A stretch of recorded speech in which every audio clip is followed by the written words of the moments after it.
I'm Daniel Fox, and you're listening to episode 90 of the Who's on Top podcast.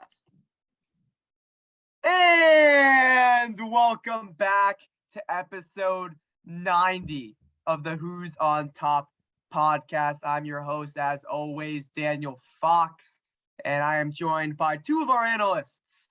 First, the Joe Buck of women's college basketball, Ellis Gordon. How are you, Ellis? What's up, guys? I'm doing pretty good on this fine Tuesday morning. How are you, Foxy? It is a fine Tuesday morning. Thanks for asking. I'm decent. And finally, our second analyst, our sports gambling insider. He doesn't care about the facts. He just cares about the winnings. Jacob Caston. What's up, guys? Let's talk some sports. Excited for this episode. Should be. We got a lot of interesting stuff to talk about. So let's get right into it without further delay. This is the tip-off. Do freaking do. And we'll start with the MLB Lockout. And, things are getting real. So just to summarize, we've talked about the lockout a couple times on this podcast already. But starting Monday of last week, the sides met every day for multiple hours each day. And it didn't look like progress was being made. Saturday was particularly bad. The players came in with a substantially less offer. And the owners said, we don't care. And the players got mad. They almost left. They almost packed up and went home. But they came back Sunday. And Monday is the deadline day where the players and owners need to come to an agreement for there to be, in the owner's opinion, enough time for opening day to happen on time. So they met for 16 hours last week. Yesterday, I should say. And they finally started to make some progress after 16 hours. We got the luxury tax is starting to come into focus a little bit more. Some of the other issues are being settled out and compromised. Both sides are moving in a little bit. They're meeting right now. We might get some live on the spot updates as the MLB, at 2:30 in the morning last night, the MLB made a proposal that the players are now weighing. The luxury tax issue still isn't solved completely. There's also some other issues like minimum salary, arbitration eligible players. So there's still some issues, but you got to say you feel better than you did at this time yesterday. Jacob, any thoughts on this? I mean, yeah, Danny put it in a good way. Obviously, they've been meeting for a crazy amount of hours the past couple of weeks, and 16 hours on Monday, and they did extend the deadline to tonight, Tuesday night at 5 p.m., I believe, to make a deal. But yeah. I've got all my notifications on. Bob Nightingale, John Heyman, everyone, all the baseball guys, just waiting for that one tweet to say there has been an agreement reached between Eric MLB Hubs. and LVPA. Not Hubs. Not Hubs. This has been last night. Jacob, you were staying up and waiting a little bit for the. I was up to like 2 a.m. waiting. Yeah, that's what I was up to. But just the surrealness of Twitter. If you guys don't know, Bob Nightingale he is the goof. He constantly gets stuff wrong. He makes so many typos. He's basically the Ellis of the baseball writing landscape. Jeff Passan is the guy. And last night, Jeff Passan was basically taking the night off, and Bob Nightingale was out here breaking updates. It was just such a surreal scene. Basically, these reporters were outside the spring training site of the Cardinals and Marlins, just reporting on the owners walking back and forth to the players' side for 16 hours. I mean, it was just surreal. I've never seen anything like that. But that's enough baseball. We'll definitely have more to talk about next week, and we are going to talk some more baseball finally later in this episode. But for now, it's our favorite time. It's when Ellis. Hey, hold on. 1 second, Foxy. With that, obviously, hoping for a decision to be made on baseball tonight because we need baseball season. Oh my God, Jacob! I'm glad you interrupted me. We need baseball. I need stuff to write about. I need stuff to talk about. I need to be able to call up Jacob. I need to see Jacob's Twitter popping, asking for Aaron Boone to be fired on April 2nd. I'm sure you do. I need this. Hopefully, I have to say, today I feel a lot more optimistic about baseball. If you asked me yesterday, obviously I was hoping for a deal to be done. But, based on what people were reporting, I didn't think it would be possible. Now I'm feeling optimistic. I think they're committed to getting this done. So but thanks for that introduction. Let's all hope for baseball tonight, hopefully. And with that, Let's send it over to Ellis Gordon for some college basketball. And what an insane week in college basketball. Insane. Top 6 teams all lost this week. But I'll leave all that to Ellis. Ellis, what you got for us today? Let's start with random stuff first, as Foxy likes. Islam Makhachev, cousin to Khabib Nurmagomedov, won his bout and is in prime position for a title spot. In soccer, Champions League the second leg of the Champions League round of 16 will take place this Tuesday. Pretty much all games are still up for grabs except Man City, unless they blow a 5-0 lead, which, as you know, Fox, it's never 5 goals scored in soccer. So chance of them blowing a 5-0 lead is pretty slim, but all other games are still to play for.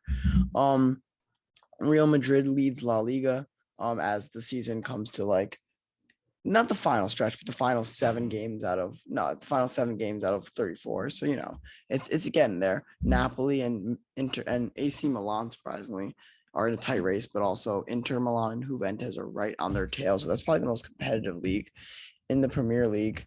Man City kind of run away with it. The only one really being able to catch them is Liverpool. We're actually 2 games back, but with 7 games to play, beating a team like Man City is going to be hard. The rest are just fighting for the other spots, which is rather annoying as a Man United fan. Any big games this week? There wasn't really any big games this week. To be honest, Man City beat Everton on a controversial no penalty in the last minute of the game, but Everton, of course, Man City handing the ball, but they said it wasn't intentional. But let's move on to college basketball. Ellis. Yeah. I've been watching a lot of soccer recently. It's Mhm. kind of liking it a little bit more. It's really enjoyable. It is. What have you been Still watching? still a little boring. No. What have you been Still a little watching? boring, I low lost- scoring. I lost Jacob. I've been watching Premier League, Champions League, CONCACAF Cup, watching some MLS with my friends. But I don't know, it's enjoyable. Watch some soccer, chill with the boys. I like MLS. But definitely still a slower game of all my See, sports. this is that why that we I need follow. baseball back. This is why we need baseball back. Jacob has resorted to soccer, No, and he soccer- finds I it mean, interesting. I would definitely love to the have world. baseball The back. world agrees that soccer is better than baseball. But anyway, this is the point. Let's talk about college football. It's always the Well, point. Let's talk about college basketball because, as John Rothstein said, I love to quote him. He says, "We don't sleep till March." Well, guess what? Today's date, March 1st. And it is about that time. Pretty much all the minor tournaments are starting in the upcoming days. Women's are starting tomorrow. And then all the major tournaments are starting next week, pretty much, or in 2 weeks. When this comes out next week is the point. But yeah, let's talk about the week we just had where all top 6 teams got upsetted in the same day, which was unheard of. Never happened. It was Saturday. Yeah, let's go through the week. Baylor beat Texas though, which helped our predictions. Kansas went down, Purdue went down, Auburn went down, Arizona went down, Gonzaga went down, Arizona went down to Colorado, which was shocking. At least the rest of the teams were kind of good. In that same day, Texas Tech shocking loss to TCU, which was crazy. And then Providence, they were picked 3rd to last in the Big East, and they end up winning the Big East without any All-American players, without anyone. The definition of team basketball. Ed Cooley is coach of the year. The craziest story happening in college basketball for sure. And they're so lovable because they don't really have any stars. All their players are into it. It's a great lovable story to have. Other than that, Saturday, which I just discussed, college basketball was a bit, never boring, but no upsets per se. Things happened as they should. But of course, that Saturday was historic. And yeah, it's time. Syracuse almost beat Duke, only losing by 25 points. Syracuse did almost beat North Carolina though. We If did they didn't almost beat choke, North Carolina. except they choked it. I saw the end of that game. They choked it away. That was bad, yeah. Bad pass by Joe Girard. That was Joe Girard, Yep. right? Yeah, Rutgers. It's okay. Rutgers. Yeah. Fucking Oh, lost in Girard, yeah. Wisconsin. Even though freaking Caleb McConnell locked up Johnny Davis. But anyway, these are not the points of this segment. So yeah, we're gonna have our own March Madness special when it comes out in 2 weeks. So I'm excited for that. But yeah, right now it's tournament season, so get ready to watch some great tournaments. And speaking of successful college basketball programs, we're going to shout out the Ithaca women's basketball team, winning the Liberty League for the 3rd straight year. They won 19 in a row to cap off the season, 16 of which by double digits. They were just running through teams like I do on Ellis in a game of snow football. I mean, they weren't even challenged. So shout out Ithaca. You want to talk about swimming and diving, track and field, and of course, women's basketball. I mean, they just best sports school in the country, arguably. I can make that argument. But for now, let's go back to the pro game. I know usually on this podcast we do one main segment, but today we have a couple different topics. We want to change things up, talk about a couple different topics. And we'll start with the Kyler Murray saga. And Kyler Murray, basically from the end of this season, there's just been controversy swirling him about his attitude, his work ethic, his willingness to be coached. And it has come to it seemed to have simmered down for a little bit. There were some rumors from the Cardinals that they weren't happy with Murray, and Murray deleting everything about the Cardinals off his Instagram page. But this week, his agent came out and said and asked for an extension. And to me, this is just absurd. Now, Murray still has 2 years left on his deal, his rookie contract. But what leverage does Kyler Murray have to ask for an extension?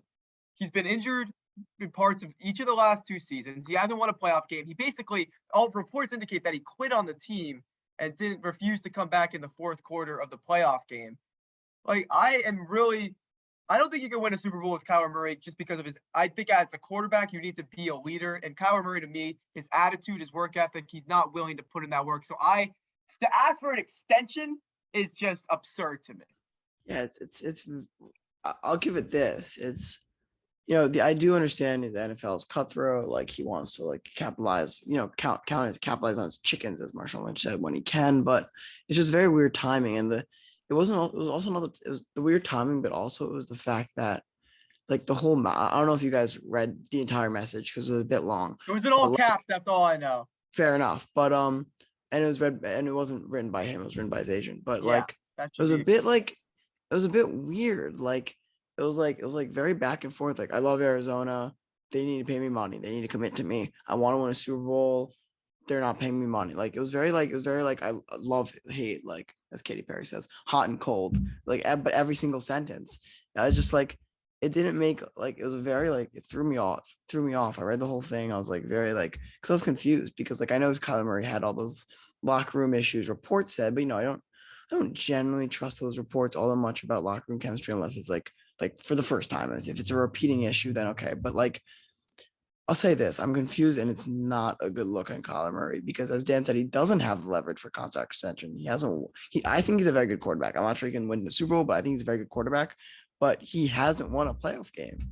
What are you asking for, my friend? Yeah, as you say that, he hasn't won any playoff games. But as you guys know, and I know you guys don't forget this, quarterbacks right now in the NFL, they're just at a premium. They're getting paid some insane contracts. Mahomes with $50 million a year, Josh Allen $43 million a year. Everyone's just getting paid. Rodgers wants more money than $50 million for a year.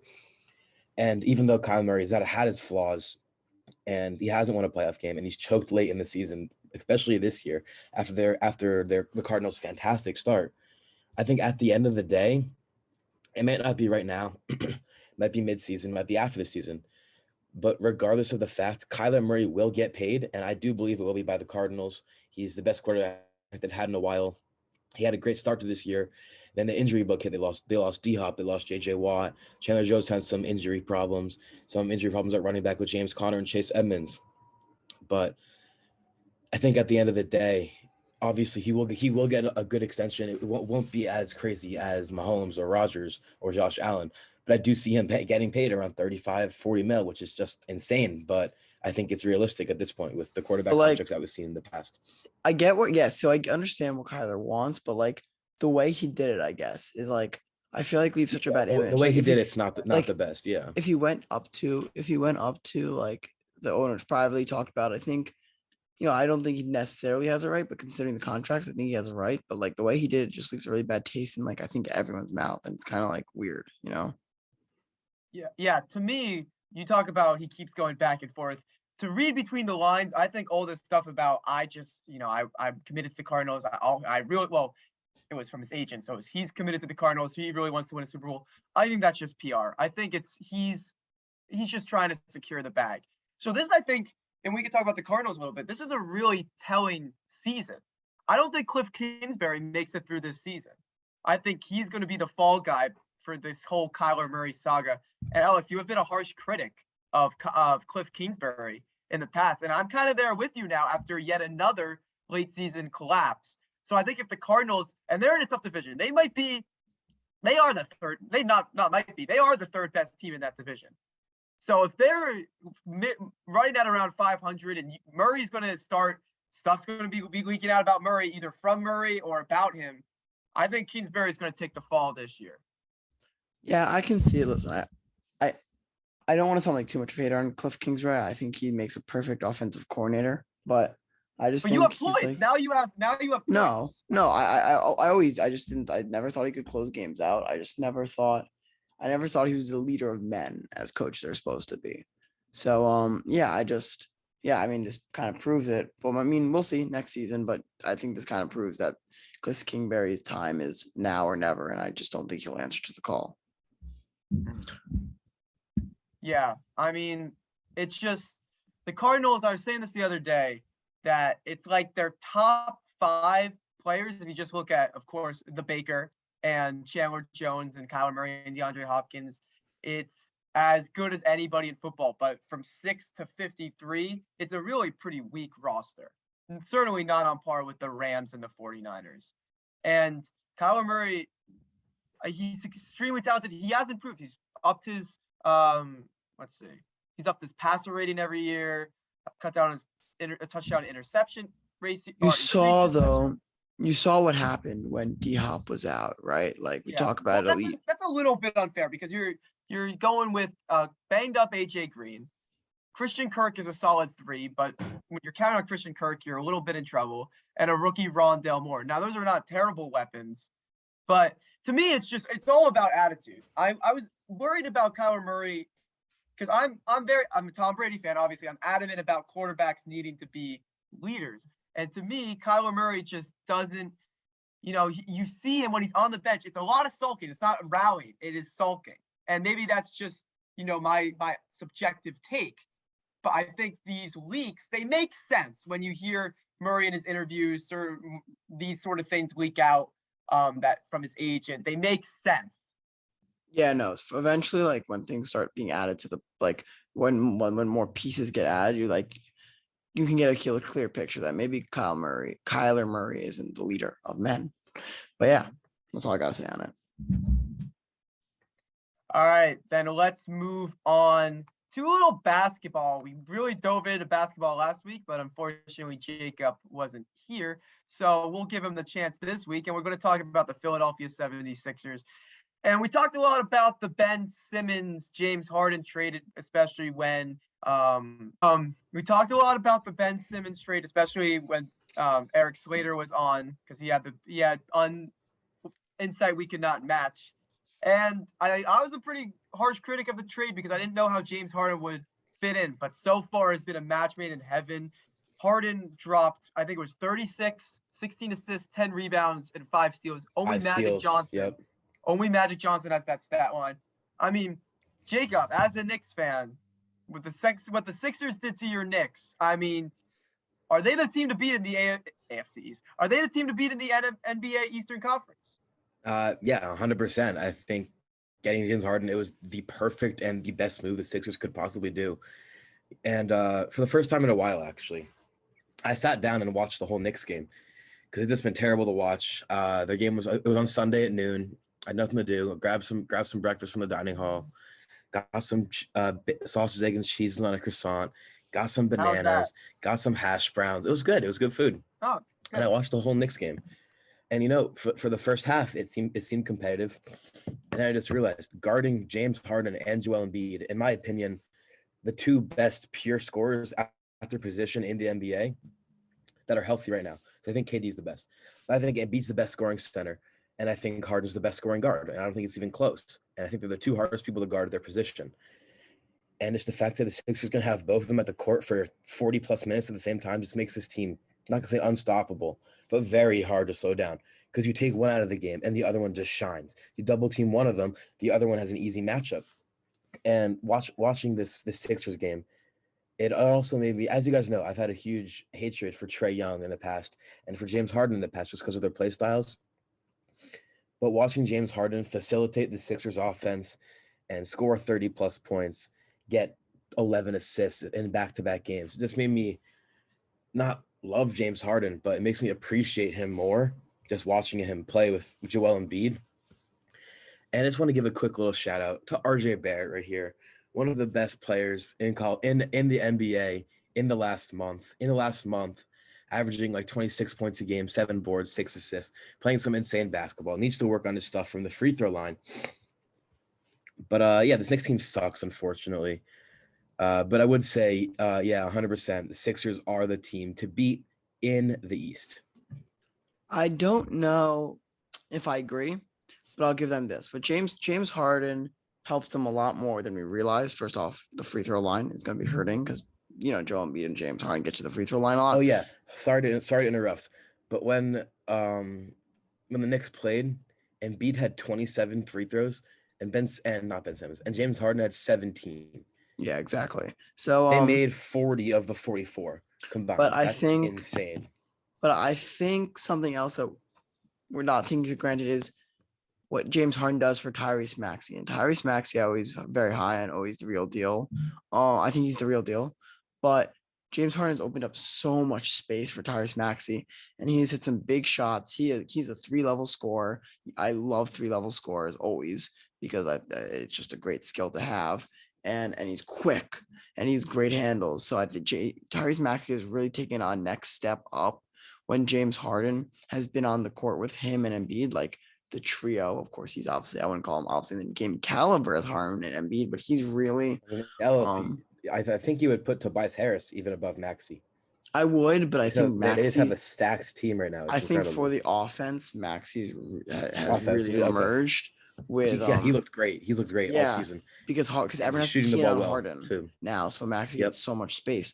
But I don't know if they're favorites in the East. I know the Bucks lost the Nets. I still got the Bucks. I just think Giannis is the best player in the NBA right now. With a shout out. Well, I actually also think Embiid is up there too, but I think Giannis and Middleton are underrated. I think the East is very hard to predict though. So it is hard, but I still have the Bucks. The scripts have kind of flipped in the NBA. And I know Western Conference, that was insane. I know Dan has been kind of like crapping on the Nets, but again, Kyrie has kind of been playing really well recently. I know they lost last night, but they just beat the Bucks. Kyrie didn't play yesterday. Right, because it's home, right? Kyrie's playing, but the game before that against the Bucks when he could play. Yep. By the way, that rule is ridiculous. The fact, first, slight off tangent, but the fact that Kyrie can play at halftime in like a charity game, but not in the actual court during the real game is ridiculous. But whatever. Yeah, it's insane. But whatever. But yeah, Kyrie, KD, and if Ben Simmons ever ends up playing, that is a scary team to watch for too. I know they have to make the playoffs first. But like we'll see with Ben Simmons, but the Nets are never dead until they come back. But because we've talked about this last episode, there's too many ifs, but I still got to go with the Bucks. And in terms of like, and Ellis, a Nets fan, I think similar to the Lakers, like obviously the Lakers are much worse than the Nets at this point record wise, but I think similar to the Lakers, the Nets kind of have the same thing in that no one wants to play them in the playoffs. I think people want to play the Lakers. I don't think I think the Lakers are scared. Such a fiasco. They don't even care about they don't. I think people are scared LeBron. Because I don't think at this point the Lakers are even struggling to get into the playing game. But I think if they're in a playing game, they definitely win their games. I don't think anyone wants to play them. No one wants to play LeBron when the playoffs are on the line. You think a fully the Suns wouldn't play them I'm talking about the playing game. Oh, in the playing game? No one wants to play in the playing game. Yes, in the playing game. I don't think in a series anyone fears. Well, no, like I don't blame him. I think he's 37. He can't carry. No, I think people fear LeBron. I just don't think he can carry a crappy team anymore at the age of 37. There's nothing wrong against him. You know what? I can't wait until the Knicks suck again in 2 years and they draft Bronny James. Then they sign LeBron and they win the championship in 2024. It's going to be the best year of my life. Maybe. But yeah, I don't think people fear the Lakers. But I will say, I do understand because there's been a lot of Brooklyn hate on James Harden, but a and this is a debate whether NBA stars should be motivated where they don't play, but a motivated James Harden is a different kind of character. He again put off his fat suit, all of a sudden got really skinny. He's playing his best ball again. He donated to Zion. It is so annoying. just from a pretty much objective NBA observer. Just that James Harden could basically just wallow, and because he's so talented, teams still want him. I don't think I was exactly low on the Nets. I just didn't think that Harden, Durant, Kyrie could work. I think there's just too much egos. And I think both teams are better for this trade. In terms of the Eastern Conference, like I think the Bucks and the Sixers are a clear step above. I mean, I'm pretty as confident I am in the West that it's going to be Suns, Warriors. I'm as confident as it's going to be Bucks, Sixers. Now, the only thing, I mean, Harden and Embiid, they're saying all the right things on the court. Like it's the honeymoon period. But what happens after a couple losses, and what happens when egos start coming into play because they're both so talented? But they also do have two huge egos. But you're right about the Sixers that, you got Tyrese Maxey who could help out. Tobias Harris, wasn't he an all-star a couple years ago? Like he's still a solid player. Yeah, he was. Yeah, he's still a good player. I mean, his production has gone down a lot since James Harden has come in. Hasn't scored over 10 points in either game. But I think he'll fix that. He'll be good again. I'm not worried there. You know what this team reminds me a little bit of? It reminds me a little bit of the 2020 Lakers, where you had one superstar who was sort of underachieving, and like LeBron, and then whose team was underachieving, and then he just couldn't do it all himself. Then you bring in another one, and you got the front court guy, the back court guy, and no matter really who else they have on their roster, and we could argue whether that Lakers roster was better than the Sixers roster besides the stars, but it's just those two guys just overwhelm teams. Like imagine them playing a team like just like the Hawks or someone else they would see early on. I'm trying to think, or like they would I think they would overwhelm the Cavs. Like if they play the Cavs Lakers. Right now, the Sixers. Oh, sorry. I don't think so, because I think this is the Cavs. They have the big men to guard Embiid. Well, the Cavs are interesting. That's the thing, but I don't think they have I don't think Garland right now is on James Harden level. I think on him. If those two played, I would have Sixers and 5. All respect to the Cavs. Ooh. I would take the Sixers as well. But I think, in the playoffs, I think we've seen time and time again that in the end, star power wins playoff games. Like, I love the Cavs, and I think they match up well with the 76ers. But sorry, Jared Allen and Evan Mobley, no matter how good at offense and defense for Evan Mobley, but how good at defense they are, I don't think can stop Embiid inside. And I know Cavs are good at defense too on the perimeter, but I don't think they can stop Harden inside. I think star power just wins playoff games. That's why people are willing to trade for a pouty star like James Harden, because they know he can win them a title in the end. Yeah. The Sixers did not have a chance without this James Harden trade. Now they give themselves a chance. So it's going to be interesting just how like I said, honeymoon period right now. What happens after some losses? It's going to be interesting. So let's talk a little MLB free agency.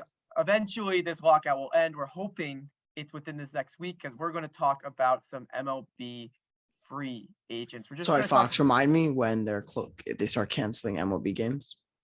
If they don't get an agreement by today. Okay. Supposed to be yesterday, but they pushed it back. So first, the big name guy, the guy who's going to be projected to get the most money is Carlos Correa. Yankees are in on him, Jacob. But I know they are, yeah. So are a lot of teams. Red Sox, Tigers, Dodgers. To me, it just feels like he's going to Philadelphia. They were linked to Machado. Obviously, they got Harper. The window with Zach Wheeler turning 30 and Bryce Harper approaching 30, like at a certain point, they haven't been to the playoffs in 10 years. You got to win. You got to do something. And this team, besides Bryce Harper and Zach Wheeler, is really not that good, especially with Didi Gregorius being the worst defensive shortstop in baseball last year. How do you fix that? Well, you get the best defensive shortstop in baseball. If the Phillies are serious about not wasting Bryce Harper and Zach Wheeler, they would go get Carlos Correa. I mean, yeah, for sure. Obviously, I think he'd be a great fit on any team. Obviously, he's talented, a little bit of a cheater, but it's okay. We look past the negative aspects in people's lives. But yeah, Jacob's all for forgiveness these days. He's seen the light. But yeah, he'd be a great fit for the Phillies. He's been a great fit for the Yankees. Similar to Dan, I don't think the Yankees will end up getting Correa. Obviously, I hope we do, but at this point, it's looking more towards the Phillies or the Tigers or another team like that. Unfortunately, Now, I personally think if you want to talk about Correa, I think he's a little overrated just because he hasn't shown he could stay healthy. Yeah, he's never hit more than 30 home runs in a season. He's only hit more than 280 once. And I think eventually with his size, he's going to have to move over shortstop. But if you're a team like the Phillies and you need to win now, like right now, he is the best defensive shortstop in baseball, and the potential is off Yeah. the chart. And the Phillies have already pretty high payroll that they're like having middle of the pack seasons. Like they need to like if I was a Phillies fan, I'd be frustrated. They need to like get to the playoffs for all that they're putting in and all the star power they have. 2 star pitchers, Bryce Harper, he won MVP last season, right? Yeah. Yeah, he was Yeah. incredible, especially in the back half of last season, and you're still not making the playoffs. Like something's got to give, and maybe like Carlos Correa's, winning mentality will help, despite him always being injured. I don't know. Jacob would disagree that he has a winning mentality, if I know, but I mean, it was also a lie. Let's move on to Freddie Freeman. I think one of the most interesting things in this lockout actual MLB news has been that Freddie Freeman is not a lock to go back to Atlanta. And that was really surprising considering he just won a World Series there. He's so beloved in that city. And now it begs the question, where would he go? Yankees obviously need a first baseman. You talk about the Phillies again, although Rhys Hoskins had a good year and can't really play the outfield. The Brewers, they don't like to spend a lot of money. It would be an interesting fit there. Red Sox, they have Tristan Casas coming out. So there's not really like a great fit, I think, for Freddie Freeman now. So I can't see him leaving the Braves. I really can't. I think he's just trying to leverage more money. I do think it is between the Braves and the Yankees. I think he's trying to leverage more money, but I agree with Dan, but also you never know when those situations he tries to leverage too much, ties fray, and then all of a sudden, the Yankees will always spend the money. So, I think the Yankees are pussies. Okay. Oh, well, yeah, baby. Oh, yeah. He's back. Okay. Well, the point is Al Steinbrenner is a bitch. He's scared to spend money. He left the freaking owners meeting early. Okay. He was there What a for loser. 16 hours. He was there for 16 hours. he's an last night. What old do you want man. from him? I mean, I do think all baseball So owners are freaking losers. sell the team. Give it up. Dude, Who? yeah, no one's buying it off the Steinbrenners. Jacob Kasdan. Oh, God. The The Stein. things you would do. All my The sports things you would gambling do. profits. Gambling. You're gonna Pete Rose it. No, I'm gonna buy it with all my money that I've won. Oh, I thought you were saying you'd like your Draft, insider trading. DraftKings logos and FanDuel all over the jerseys. All right, Instead Dan, of- So let's move on to one of the most interesting players, I think, on the current free agent market, and that would be Chris Bryant. And not just that he's had up and down seasons, and he had a bounce back year last year, but also just the position versatility. You could play him at third base, you could play him left field, right field, even center field. And to me, obviously the Phillies are involved, Giants who traded for him, but the Mariners won 91 games last year. They have not been to the playoffs in 21 years. They got prospects coming up. They're ready to contend now. To me, Chris Bryant makes all the world. Kyle Seager just retired as well. To me, Chris Bryant makes all the sense in the world to Seattle. We've seen them dish out big money to Robinson Cano, to Nelson Cruz. So they're willing to spend despite being a little bit of a small market team. And I just think they need a little bit more thump in that lineup, especially with Mitch Haniger, I think is a free agent at the end of this year. So Chris Bryant to me makes a ton of sense. yeah, Danny just took every single word right out of my mouth. I think Chris Bryant and Mariners just perfect fit written all over it. Seager retiring. I think this is the year the Mariners they win the division. I think it's their division right now. I don't think it's their division to lose. I think it's their division to win. I think that they've got the pieces. If they can just sign Chris Bryant, if they can make that one extra move to bring them over the top, I definitely think they can best the Astros in this division. And I think the A's are just a lost cause at this point. So I think it's between the Astros and the Mariners. The Astros are getting worse. Yeah, they are, and they're getting older. And I think Chris Bryant to the Mariners just makes all the most perfect sense in the world. All right, so let's finish up here with Trevor Story from the lowly Colorado Rockies. He won't be a Rocky for much longer. A little bit of a down season. He got a little unlucky with some batted ball. He was hitting the ball hard, but just right at people all season, it seemed like. So, Jacob, a lot of different places he could go. I see your Yankees on my list of teams, but where do you see him going? Yeah, honestly, I think he will be. I think he'll end up on the Yankees. I do. I don't see him. Obviously, like he's a great player and all. I just don't see the Dodgers having room for him. Honestly, I know that's the team that many think he's going to right now, but I think at this point, I don't think the Yankees are going to get Correa. I think he's going to cost a little too much money. He's not like whatever. And I'm fine if we get Trevor Story. If we get neither of them, I'm going to be a little upset unless we get Freddie Freeman. But yeah, I think Story would be a great fit for the Yankees. Got the short porch. He likes going oppo. He's a great defensive shortstop. He's a great teammate, and I feel like he could be a great locker room presence and a great leader in the Yankees clubhouse, which we've lacked for a while. I What do you just think, Danny Ellis? I just feel like that he's I don't know. I just got Dodgers vibes from Trevor Story, like a player that he's a star. Dodgers they love. Where do they play him? Shortstop, Seager's gone. It's just That's the fact right. that, That's right. They don't have Seager anymore. but it's Oh, also They like do the have Gavin Dodgers Lux. just always They have do have Gavin Lux. yes, they have Gavin Lux, but who wasn't he? Didn't he have a down season last year? A He little had a bit. down season, but then they he's like traded for 22 Trey years Turner. old too. Yeah, they traded for Trey Turner. Wait, is Trey Turner still there? No, right? Is that Yeah. Mr. Fine? Yeah. Oh, okay. So that's the point. The Dodgers have like 1,000,001 pieces that I can They never do. keep track of because their payroll is through the roof. So they'll find a way for Trevor Story. He just seems like he's good. I don't know. He's giving me Dodgers vibes. He goes the Dodgers, he's like a star on a star on a bad team. Now he goes be's a good piece on a good team, wins a championship. The Dodgers is the place to do it.